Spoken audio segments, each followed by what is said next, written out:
My name's Jordan Pike. At 45, I had the glossy brochure life. Manhattan penthouse during the week, cliffside villa on weekends, a calendar that ran on jet fuel, and a wife who could land a 9-figure deal between breakfast and lunch. Aurelia. Stone, CEO of Stone Meridian Holdings, didn't just win rooms, she owned them. I wasn't dead weight.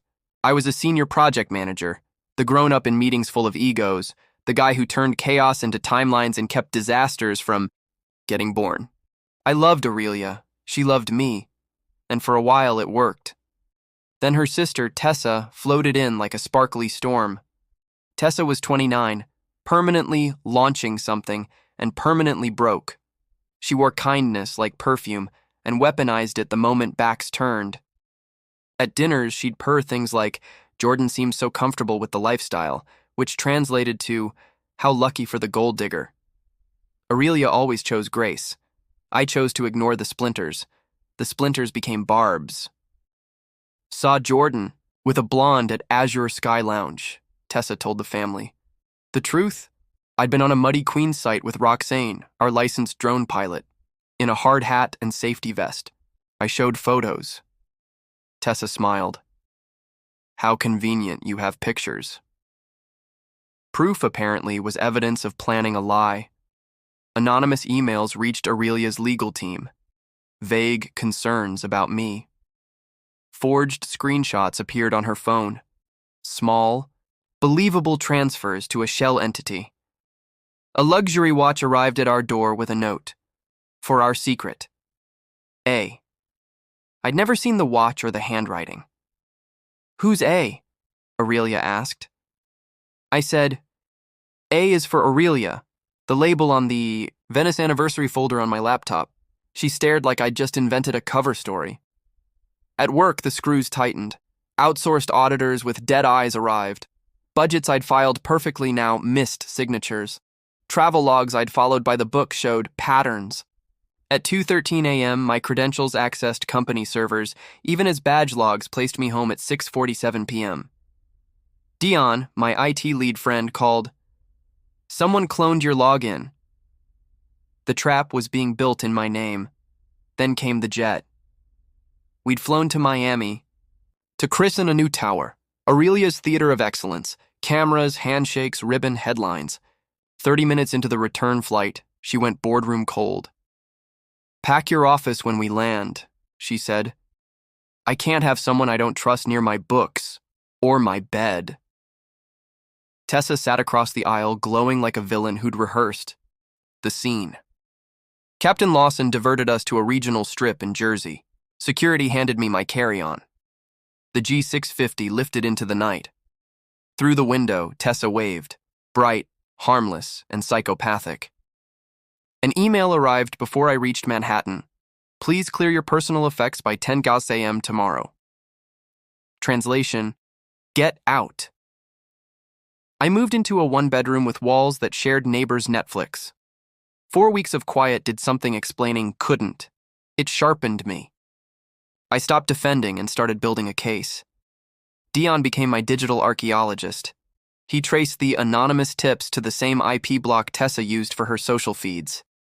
He flagged 2 a.m. hangar Wi-Fi pings from a burner phone. 1 minute before my cloned logins hit the system. Miguel, my blunt force scheduler, lined up witnesses, crane operators, safety inspectors, the coffee truck guy, anyone who'd seen me where I actually was when I was supposedly everywhere else.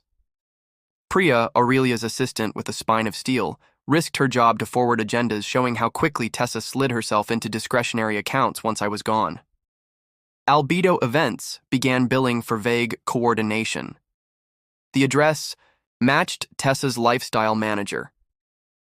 Entertainment budgets swelled in sync with Tessa's geo-tagged dinners. I hired a forensic accountant, Rafi Amani.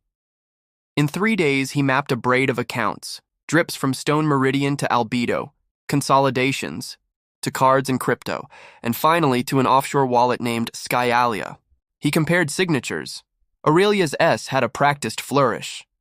The forgeries kinked like someone tracing with mittens on. He printed a flowchart that looked like a guilty verdict. Then I remembered the prenup, the one Aurelia wrote when we were soft with hope. Harper Quinn, my attorney, read it and smiled. "She protected you from exactly this," Harper said. "No punitive exile without verified cause, financial safeguards, evidence standards."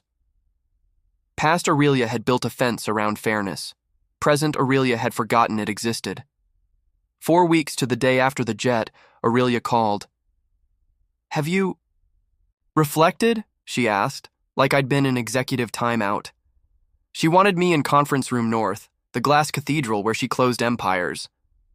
I chose the navy suit she once called my honest suit and carried 3 labeled stacks in a black briefcase: innocence, embezzlement, prenup. The room was a set piece, mahogany runway, skyline backdrop. Aurelia at the head, gray power suit, neutral. Faced Tessa at her right, smug and lacquered. General Counsel Briggs to her left, already regretting his morning. Priya by the wall, expression flat but eyes alive. Aurelia delivered a clean eulogy for our marriage in corporate. Patterns, integrity, protecting all parties. I let her finish. Then I slid a different script across the table. Divorce papers, my signature already inked. The air thinned. A crack raced across Aurelia's composure. Tessa's smile died mid-frame. "Before we discuss next steps," I said, "here's what I reflected on. Stack 1, gate logs, site photos, vendor calls, timestamps, me in a hard hat while the blonde at Azure wore a work badge and safety vest. Roxane Liu, FAA licensed drone pilot," I said, not exactly candlelight.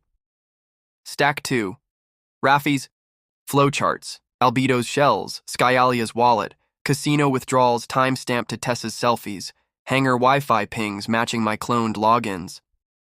Briggs leaned in like he'd spotted a felony in the wild. Priya stopped breathing. Tessa knocked over a carafe. "You're framing me!" she shrieked. I laid down the signature sheet, Aurelia's real flourish beside Tessa's shaky imitation, and Captain Lawson's statement about late-night hangar visits. Then Harper's cover letter on the prenup clause Aurelia herself had drafted. No exile without verified cause, no weaponizing wealth. Aurelia touched the page like it was a message from a former self. "I wrote this," she whispered. She looked up at me, not the CEO, not the prosecutor, my wife. "Can we fix this?" I looked back at the woman who'd believed a wave over a lifetime of receipts, who'd chosen whispers over the person living next to her. The answer had lived in me for weeks. No. Some breaks don't respond to logic. You can prove a lie false. You can't unlearn that your word had so little value. I signed my copy, closed the briefcase, and stood. Security escorted Tessa out to the staccato of her heels and a chorus of legalese.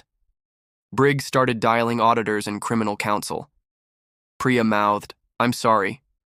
I rode the elevator down 37 floors feeling lighter than when I went up. The aftermath wrote itself. Stone Meridian bled audits and headlines. Investors iced. Tessa's money trail didn't care about her tears. I didn't linger to gloat. I leased a sunny loft and opened Horizon Pike projects. Dion tossed me clients. Miguel brought contracts. Rafi sent leads. Priya's anonymous recommendation landed my first 6-figure deal. The day the final decree arrived, I signed it with a steady hand and brewed coffee in a kitchen that hummed instead of whispered. People think the best revenge is watching your enemies fall. It isn't. The best revenge is a quiet room, honest work, and a name you can say without explaining.